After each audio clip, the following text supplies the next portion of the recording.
Our sponsor is Movi, and we're brought to you by Movi, the video messaging application that allows back and forth video message conversations that can be either public or private. Go to movi.co to see today's top posts. Sign up for free, that's right, for free, and join the conversations happening now. That's movi.co. We use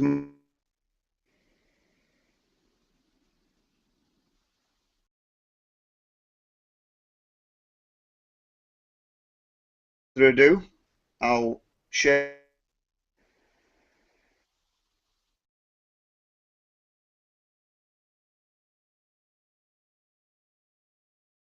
of you on my screen. Hello, John. Good morning, Ian. That's great stuff. It was just in the middle of a slide transition there. So good morning, and thank you for inviting me on the sharp end. No problem. Thanks for being here. Okay, so let's kick off then with setting those long-term objectives. Jeff Bezos came to market with Amazon. He's the CEO of Amazon, and he still is the CEO of Amazon. And he came to market as an online bookseller. Okay, but obviously Jeff had a much longer-term objective in mind, and that's borne out by the development of Amazon and all the other things that it does right now. So can we just kick the setting long-term objectives around a little bit, John? Yeah, please, let's jump in. So one of the exciting things about working at Khemeia Consulting is that we work with startups and we work with SMEs, and we have done now for over 5 years. And typically, Ian, when we sit down and we speak to people, the business owners or business founders as it might be, we work on a 3-year time horizon, which in their eyes is a long-term objective to scale the business for growth, because we only work with high growth technology based companies. However, Jeff is different. Jeff works on a different time scale altogether. He's on record as saying that they work on a 5 to 7 years time scale. Oh my word, 5 to 7 years. He's also saying that he plants the seeds and he lets them grow. And he's very, very stubborn. Now, to get my memory going on a Monday morning, I'm going to try and quote him. So we'll see what pops out of my mind. Okay, we're off. So we've had 3 big ideas at Amazon, which we've stuck with for 18 years. They are put the customer first, invent, and be patient. Now that's really interesting, because one of the things we do when we speak to small businesses is we say that every action has a consequence, and you've got to consider the short and the long term. That's absolutely right. And when we come back to our core beliefs of every business can be profitable, that invention, that willingness to be patient is absolutely crucial in bringing new technology projects to market. So having that long-term horizon and that long-term objective of where you're trying to get to is absolutely crucially important, and it helps you keep focused and keep driving the business forward. And that's exactly what Jeff Bezos has done, isn't it? Yeah. So he established Amazon as a bookseller, then it became a marketplace, and actually behind the scenes there are lots of other things, infrastructural things that they were investing in. So cloud computing, so they developed the cloud computing network to drive their own infrastructure, but then realized they'd built such an awesome infrastructure that they could sell that out to other people, and the likes of you and I, and they became one of the largest cloud computing suppliers in the world. Yeah, yeah. So let's move on and talk about actively looking for those those new opportunities and investment, because we're kind of talking on the development now. It doesn't seem obvious, at least to me, to take an online bookseller to a marketplace. What do you think, John? Yeah, I agree with you. I mean, long gone are the days where I used to get 100 orders a day and work out of his back garage. Completely gone. One thing is true though, which is his long-term objective, that he's got a goal in life and he wants to become the world's most customer-centric company. Now, in order to do that, that's really quite tough. So he wants to be the place where customers can find and discover anything online. Now, he's achieved that. But in order to do that, he's on record as saying that he's bold about it, and he's bold rather than timid with investment decisions.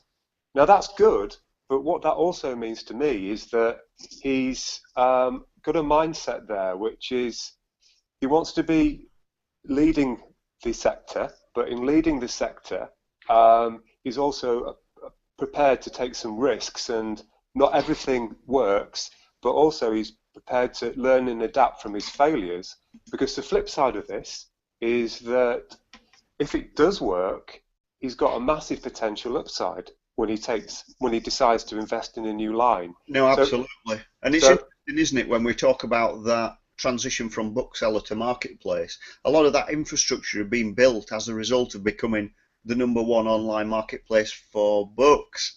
So to then expand that infrastructure to become an online marketplace for other things, and then bring in other sellers, it seems now like an obvious thing to do. I'm sure at the time it sounded like a big investment decision and quite a long-term plan to do that. Massively. I mean, they're continually not afraid to innovate. If you think they were the first people to have a one-click checkout process online, at the time, that was a big leap. Now it's kind of a given.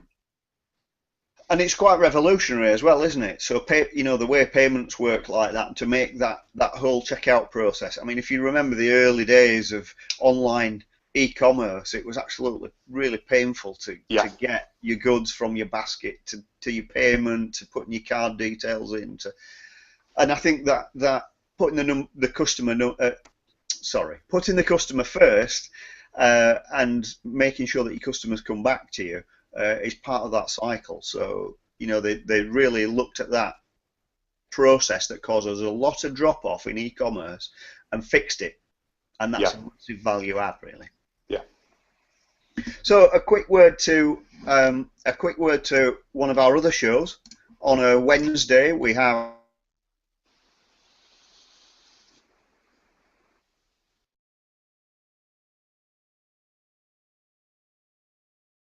forward and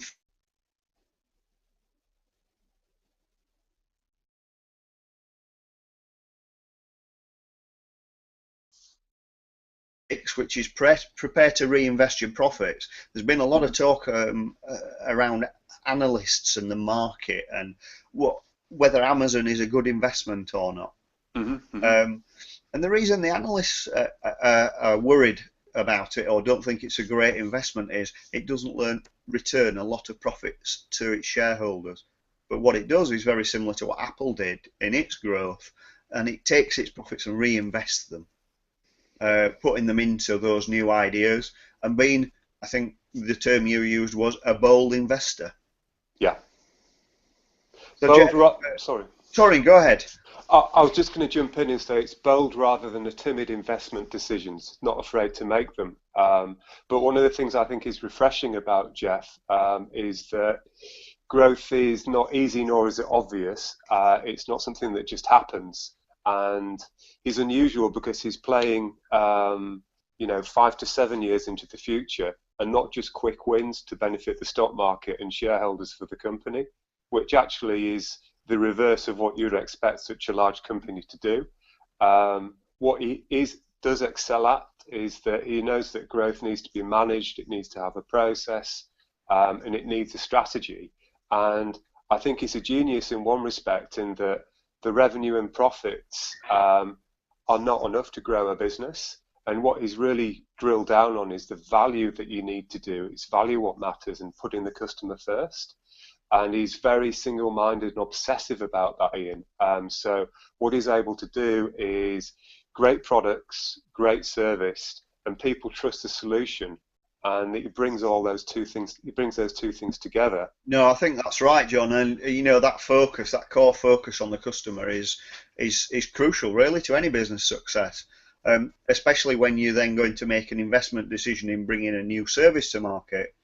If you don't focus on the customer, then you stand a high likelihood of failure. I think if I was to say three things, Ian, that he's been really great at doing with profits, that would be the perceived value and price that the customer gets when they shop at Amazon.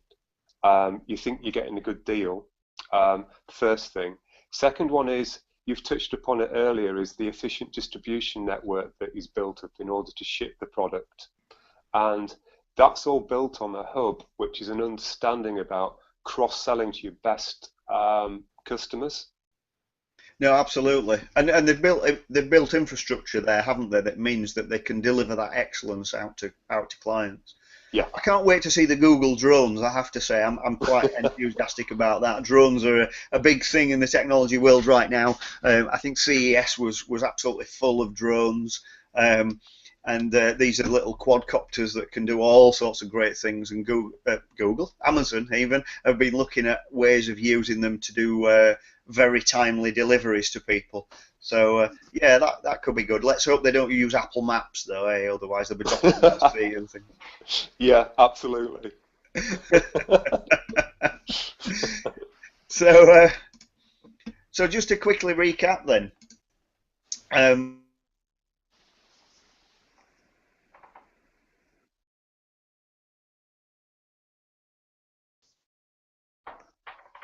That you're going to create a successful company with a lot of longevity.